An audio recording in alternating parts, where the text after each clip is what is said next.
So today what we're aiming to do is make a coil pot. Ultimately we'll be able to shape this pot and the idea is to make it nice and round and curved, what I call one of my spinning and wobbly pots.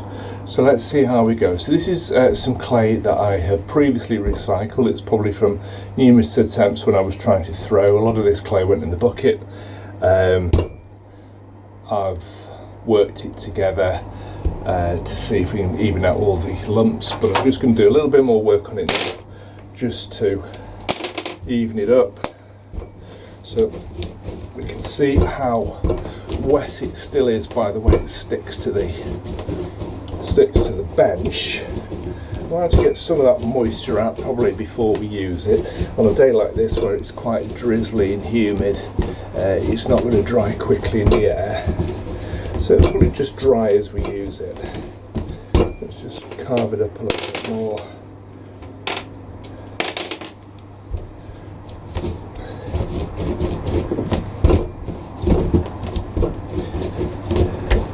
So the idea is to have an even consistency throughout the clay, because when it's gone in the back in the bucket it could be mushy, it could be clay that's pretty much air dried, and you don't want that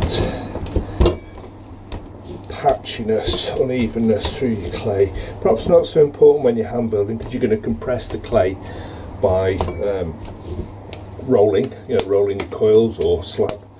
If you've got a slab roller or a rolling pin, you're going to be pressing all the lumps out that way. Just scrape that off the bench. Just get that off there. That can go back onto the lump. So give it a couple of goes of a roll. But it's still quite wet. I don't know how long I've had this clay. I've probably had this clay 3 years. Either in a bag or in a bucket. There we go. So the next thing we're going to do, excuse me, is take off some pieces that we're going to roll. So I think the easiest way to do that is just dig your fingers in. It is quite soft, but let's see how we go. Now one important thing is always keeping the work area clean and clear, because all these bits of clay that you see here will eventually become dust, and you don't really want to be breathing the dust in. It will inevitably get on your clothes.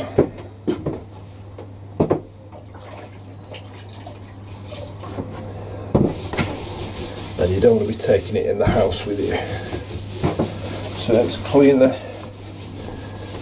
surface again. Give it a bit of a dry.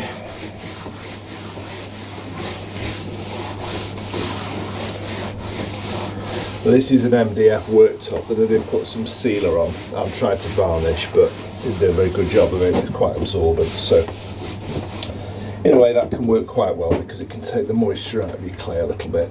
So let's start rolling this and we'll have a look at how we roll it. Now I don't normally keep my watch on, but I'm going out at 11:30 and I don't want to be late, so this is only going to be a short session. So you've got a piece of clay. What we want to do is use that part of our, if we get under the camera, that part of my thumb from there to there to roll the clay.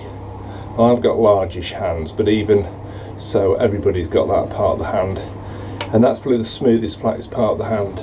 What I've often seen is people rolling like that, and what you end up with is something that looks a bit like a bamboo cane, because you've got all these knuckle subjoints in it. Looks like a finger or something. You don't want that. You want a nice smooth roll. That's actually too big, that one. So if we roll with that, we can go end to end quite smooth. So let's see how we go. So just using that, a little bit of pressure, not too much, all the way one way and all the way back, and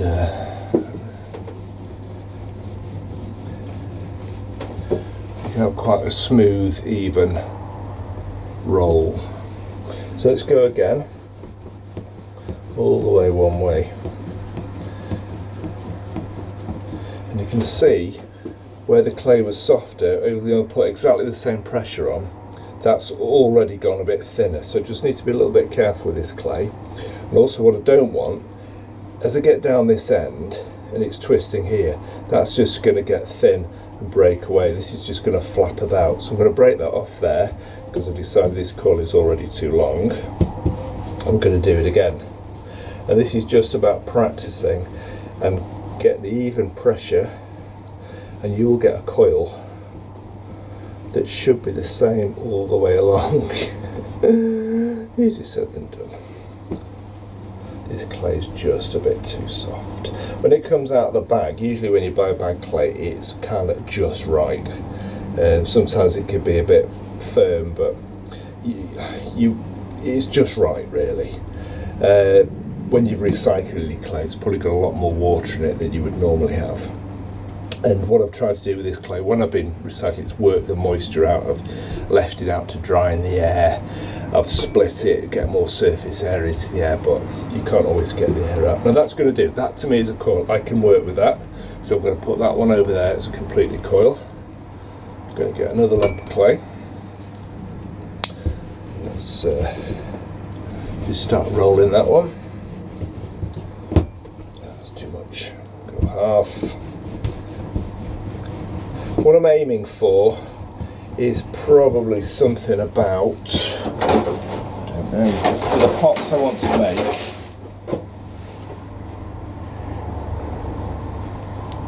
something about just over half an inch thick,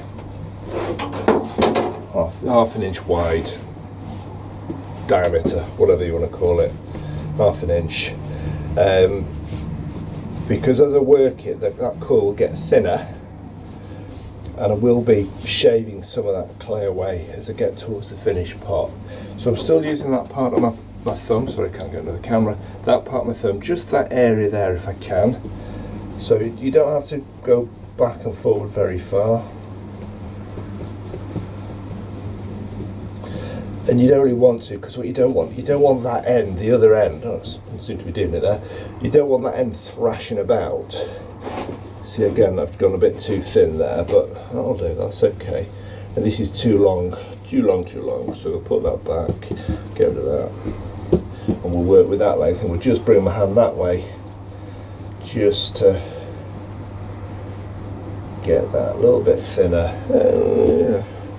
But what I will do, I'll show you how, when I'm working the coils together, it doesn't really matter if you've got one a bit thick and the other, because you're going to be evening all that up as part of the working of making your coil pot. I'm going to make the next one a little bit thicker. I think those are a bit too thin for what I want to do. And the thing about this is, on a day like this clay is not going to dry out rapidly.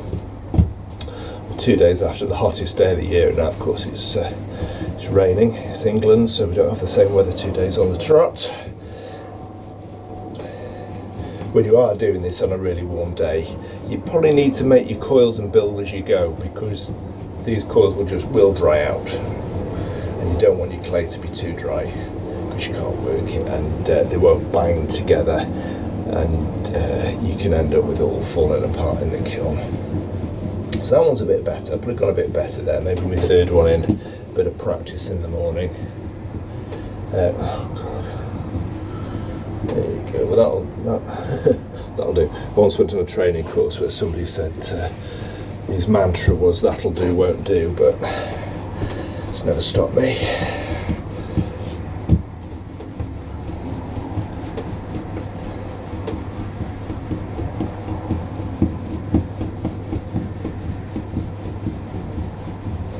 You can see, because the clay is a bit damp, it's beginning to stick to the bench, and when I've done this one, we'll scrape all that away.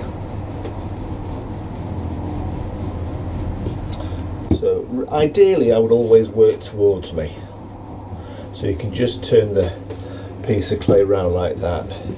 But that one's actually okay. I'm going to stick with that one. Look how much thicker that one is than that. That's really what I want to be working with. That's too thin, but not the end of the world. So we'll just do a couple more.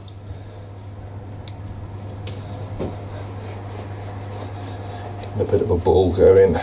Press it all together. Also, I'm just going to spread that. I don't know if you can see on this. You can, well, that's wet, and that clay is beginning to dry, and that's the stuff that will start making dust. So this is why you want to keep your work surfaces down. I've got the door open here. I'm working semi outside. I'm basically in a glorified garden shed, so lots of fresh air. I mop the floor regularly because you don't want to be kicking up the dust. You'll breathe all this in. So try and avoid that if you can. I remember going to one of my first evening classes and not thinking that I might want a shower before going to bed, and all I was doing all night was just breathing the dust that was on my hair. So that's when I had hair, and I still wear a hat to keep the dust off my head, really, even wear overalls. So again, just try and keep everything you can do to avoid breathing in the clay dust, and keep it off your clothes. Or once you've done it, stick your clothes straight in the washing basket or the washing machine. And just split that in half. Go again.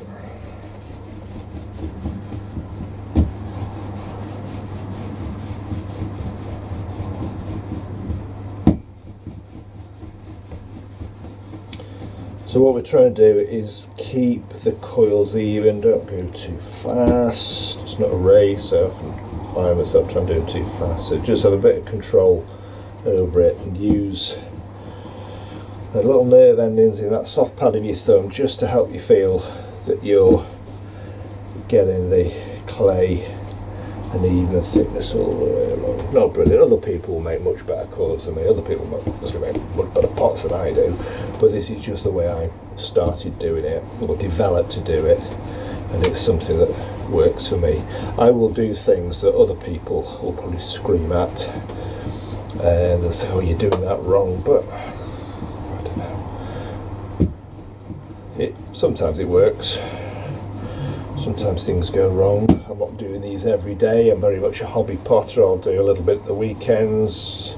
I won't necessarily even do it every weekend. And it's just all about seeing what happens, really, seeing what effects you get with the clay.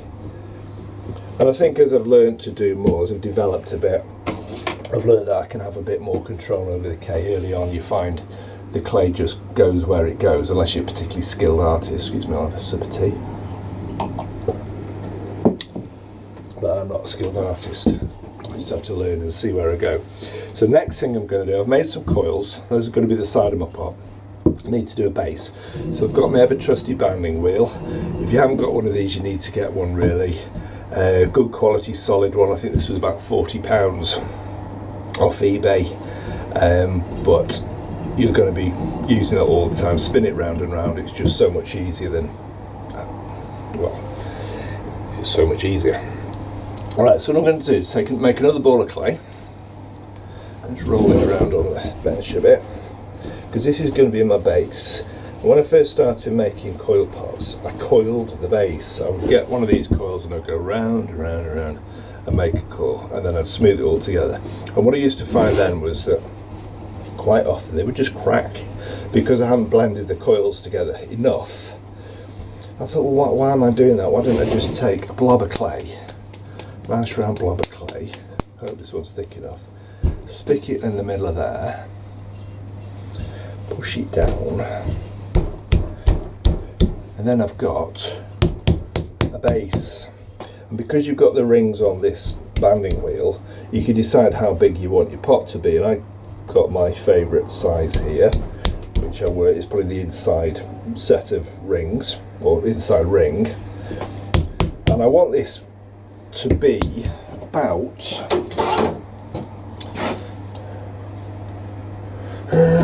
right, this is about, how can I do this?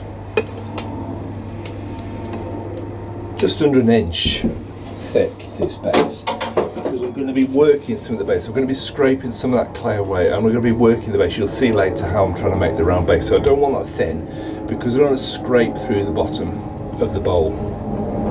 So the next thing I want to do is make this as round as possible. And this is a spatula I got from a baking shop somewhere. Very Contweed, I think. Just happened to be there. in a bakery shop, and I thought that'll do. Don't do any baking, but a lot of baking things are quite handy for pottery, you know, cake shape cutters. So I want this to be flat. So we'll splat this down a bit.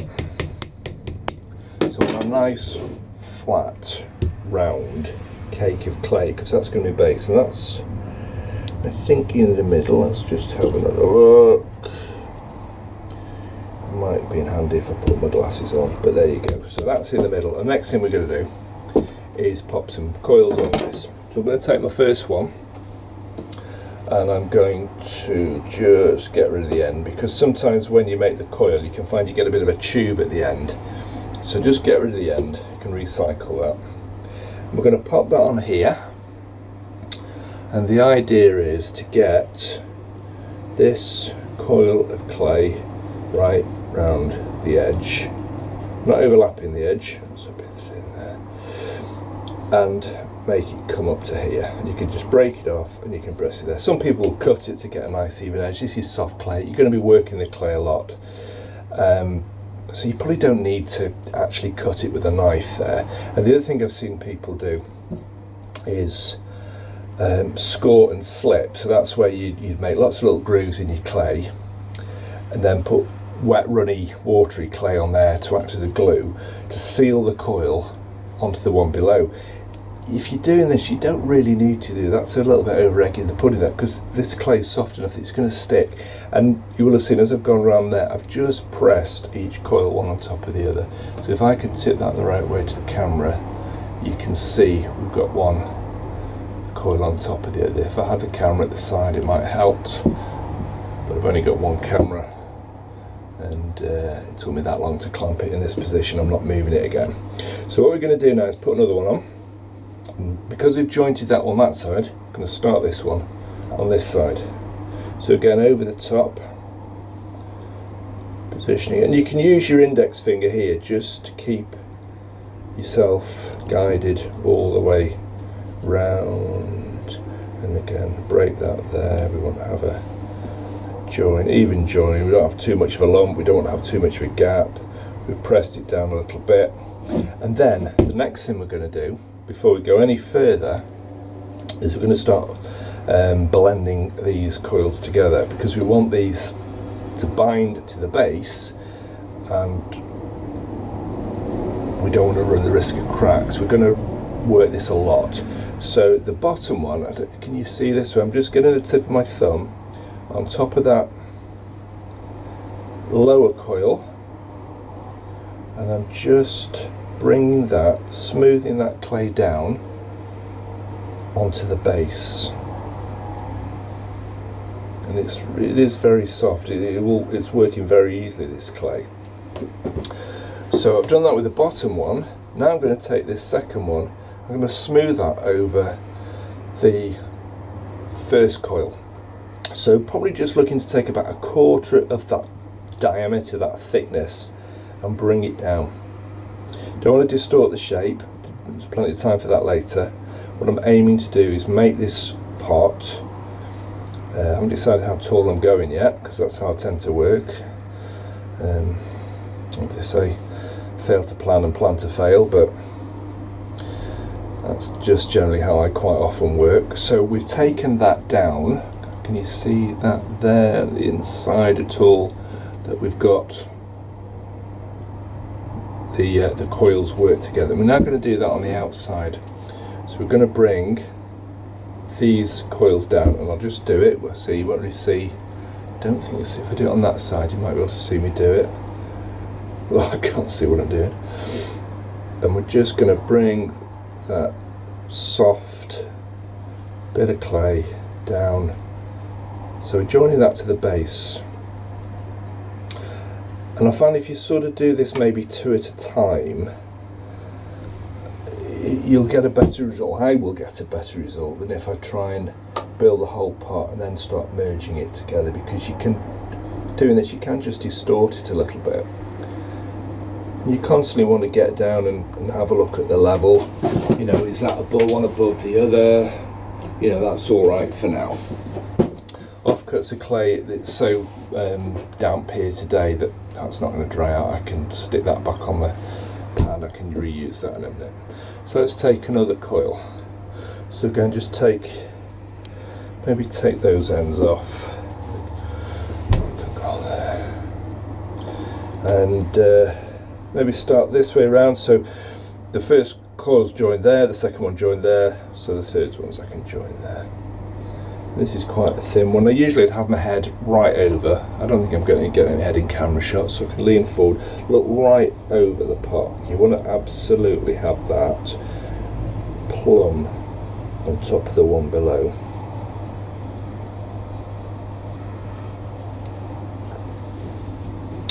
And I think I'll just smooth that one in straight away. And I feel that clay, that's going down below, over the two layers below. So this is why, in a way, it doesn't matter too much if you haven't got your coils exactly the same thickness all the way along, because you're blending so many layers of clay one over the other. Just a bit there. That you can smooth out any imperfections. The closer you can get it from the start, the less you're going to smooth out imperfections, but don't worry about imperfections. Not at this stage, we're not experts, just having a go. That thin one, we'll have a go at that one. I can't remember where I was last time, so we'll start there. I think we can go right with that. Put that on there. I've got more enough to go all the way around. Yes, I have. Join that up, squidge it together. Squidge is the word. Squidge these down here.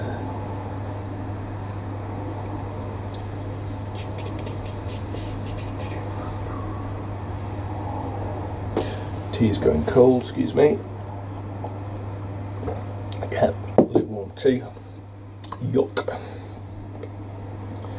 Smooth it down the outside, squidge it down the outside.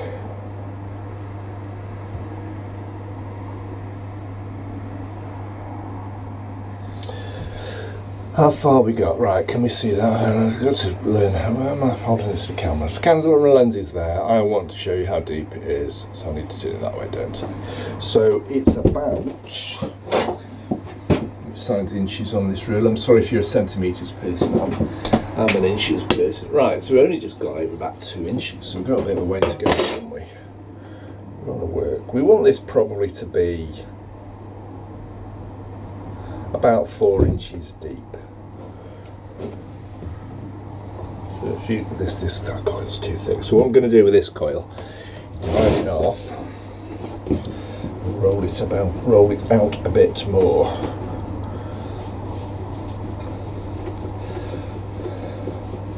Now this is the kind of thing where practice, if you were doing this every day, you wouldn't think too hard about how fat you wanted your coils to be. It would just happen, it would just come out of your hands. That's how these things seem to work. I haven't actually made a pot for 3 weeks. So I find that when you've not done it for a while, you're relearning all the time, remembering what you should do. Well, maybe that's just me, maybe I'm just an idiot, I don't know.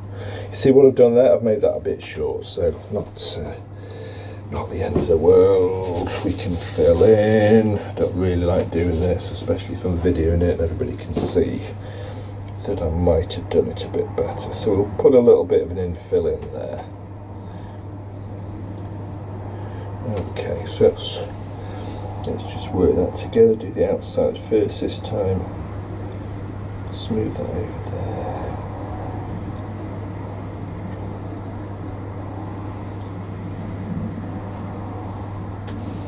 And on the inside.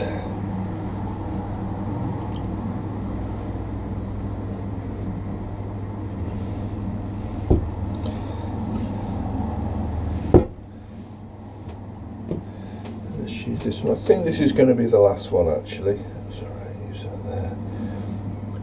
Because what I want to do on this session is show how that's thin there, isn't it?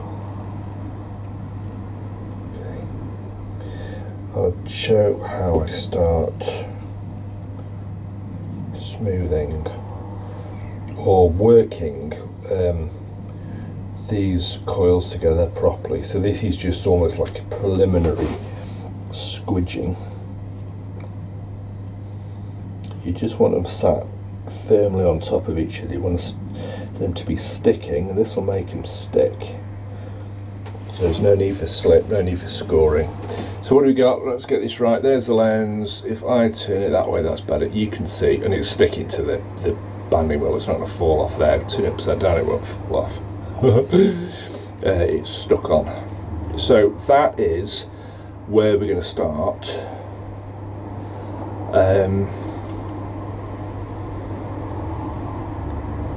Working them together.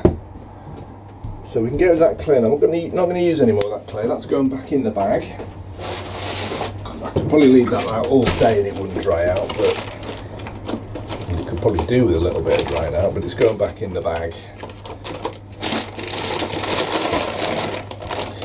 This is a pottery crafts bag in Stoke.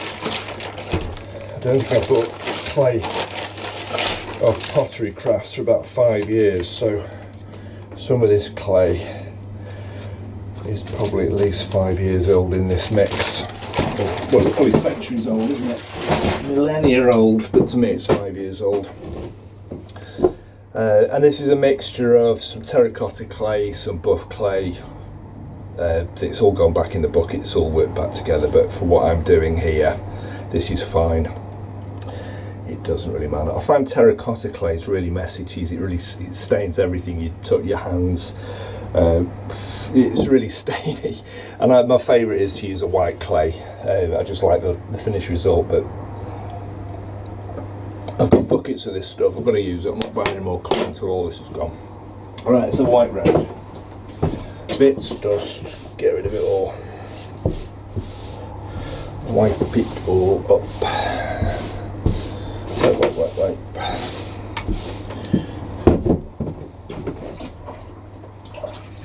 I always have a bucket of water on the go down here, and I've got a kettle so I can make some hot water for myself.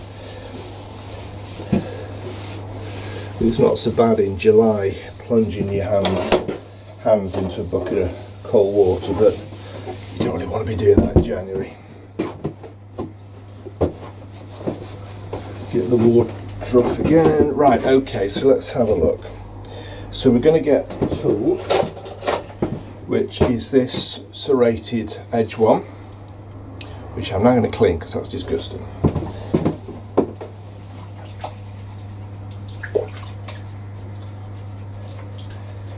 So getting all the muck off. Right, so now I've got the dry clay off it. Give it a dry my hands. What we're going to do now is work this clay down to smooth it, bind all the different layers together.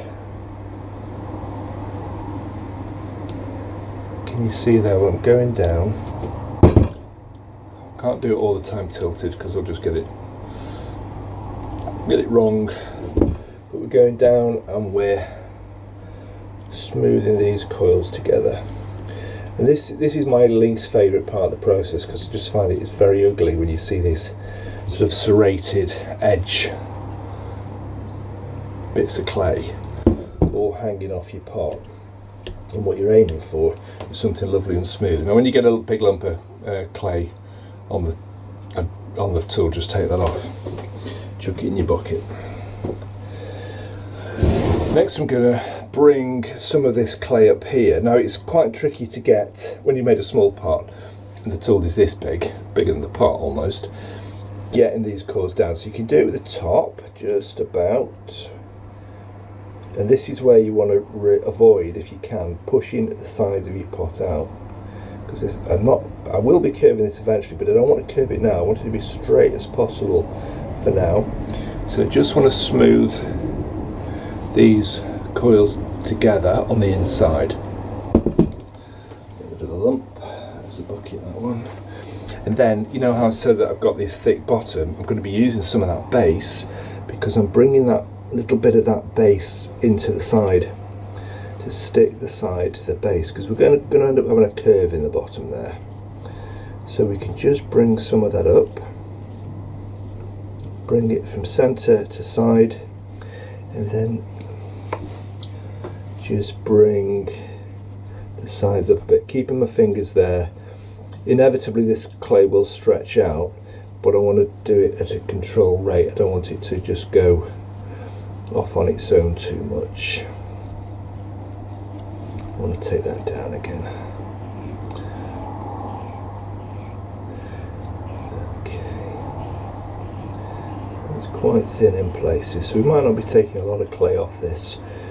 And it might be too thin, it might be that when I shape it, it all stretches apart, but we'll see. So let's do a bit more on the outside. Just using it's a flexible, bendy metal tool. Oh God, I flick clay my lens if I'm not careful. Very bendy metal tool. So you just want to hold it at one end and let the other end do the work, really.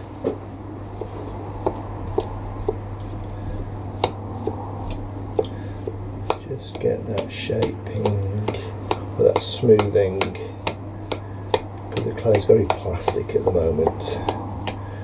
Do what you want. So let's come up again, let's keep my hand inside. Sorry about the sniff.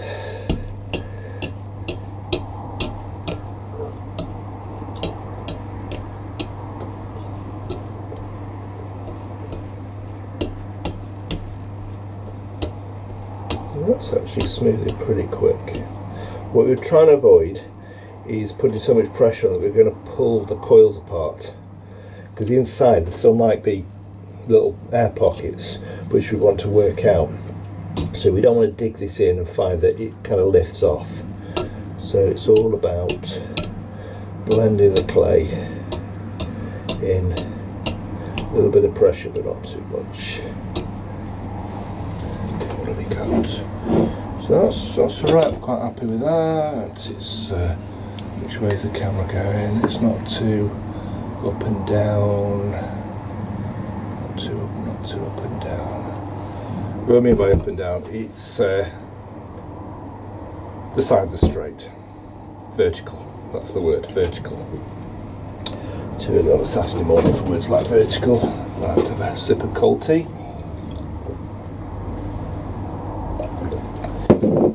Right, that's the end of the tea. So the next thing I want to do is get my thumb in there, just get a bit more of this clay smooth, because at the end of the day you don't always need tools at all. You've got, you know, assuming you've got fingers, bless you if you haven't, sorry. You can work your thumb, or work the clay with your thumb and start to smooth that. Now I can feel that when I do that the clay's wanting to curve out. Yep, I can see it was already, so we're going to stop doing that for now, because I'm going to start smoothing the outside. The way I'm going to do that for now is with this thing, and I'm just going to keep turning it and patting it with this spatula, if it is a spatula. Apologise baking people if it's not a spatula, otherwise known as wooden thing.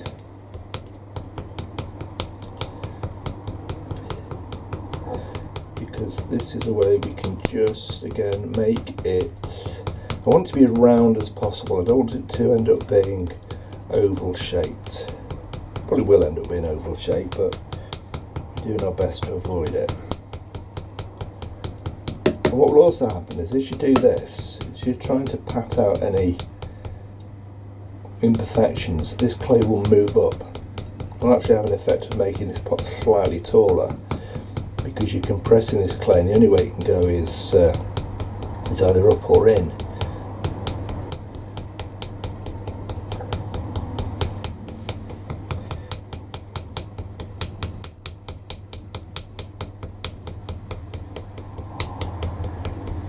Right, and then we've got all sorts of other tools we can use. So I think I'm going to start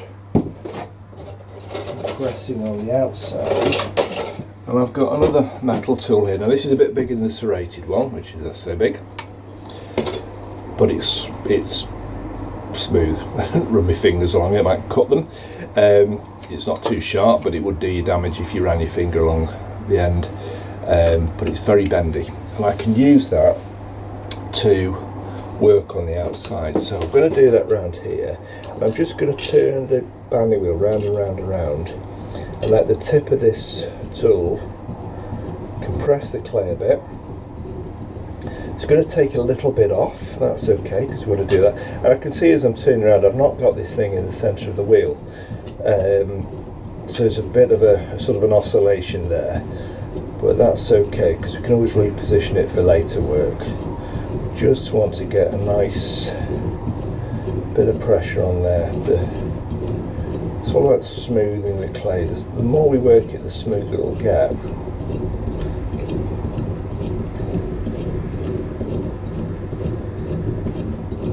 Go round and round and round and round. Let me see if we can do it there so that you can actually see what I'm doing.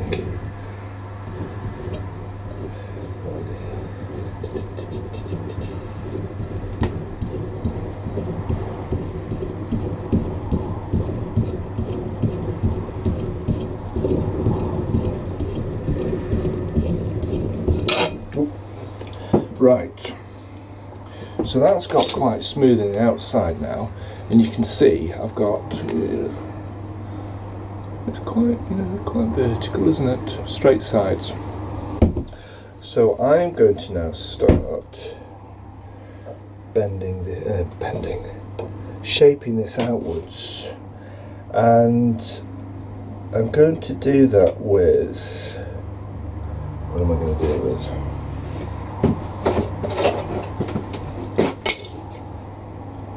In a minute I'm going to use this CD. This is a sort of a software CD, mini CD that had some SanDisk Rescue Pro version 3.0 on it, whatever that was.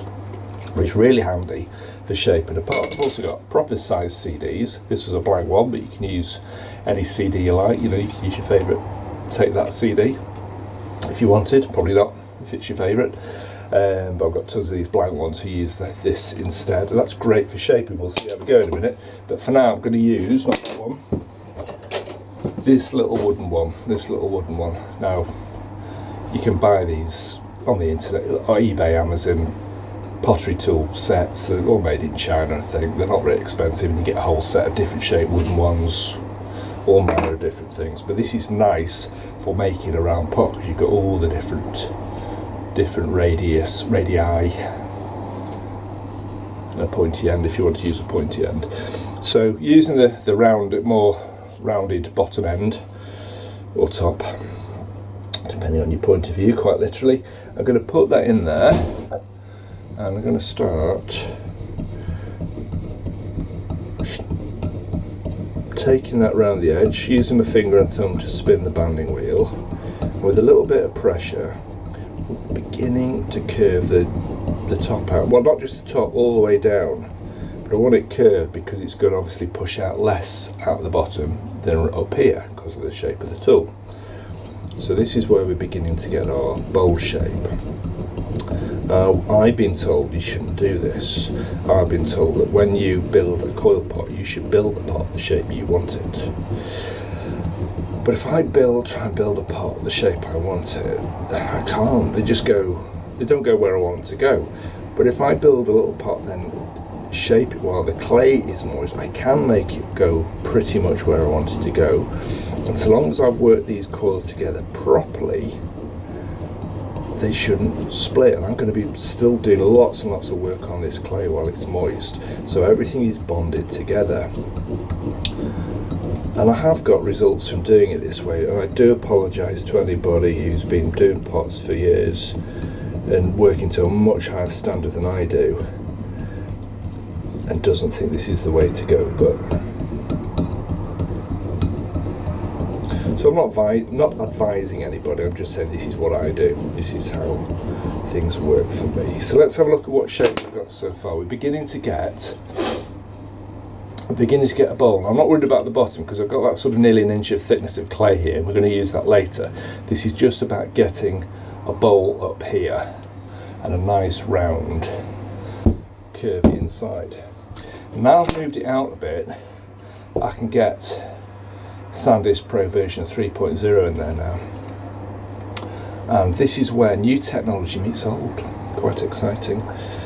So let's start turning that round, and we've got a perfect radius. Oh look, clay is coming off. So this is where we're beginning to shape. We're getting all this clay off here now. Still a bit too wet, but we are shaping. And because of that thickness of that base, I'm now drilling into that base a little bit. So this is where I said before, you want a nice thick base because you don't want to go through, you don't want to suddenly find you're meeting the metal of your banding wheel at the other end,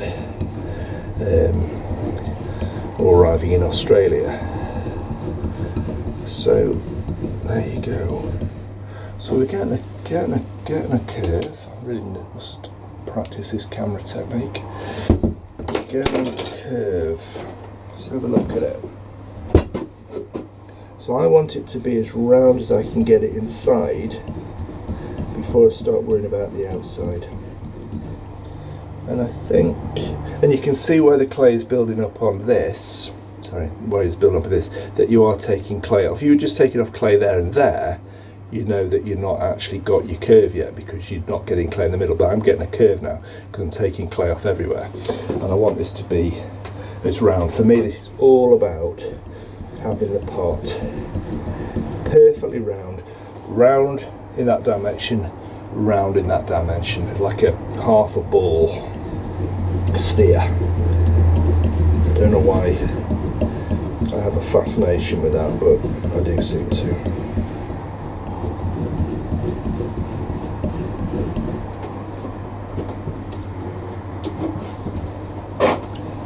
And now I've done it that much, I could, if I could,